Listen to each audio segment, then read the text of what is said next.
So welcome to my vlog. So for this video, I will cite the differences between active and inactive volcanoes.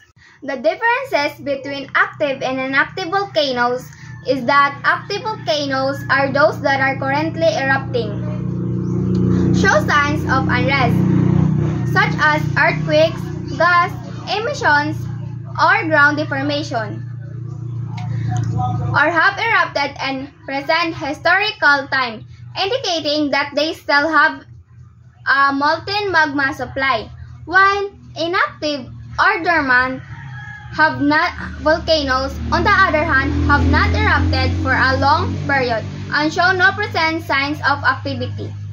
But they are not considered extinct because they could potentially erupt again in the future. And that's the differences between active and inactive volcano. So bye guys!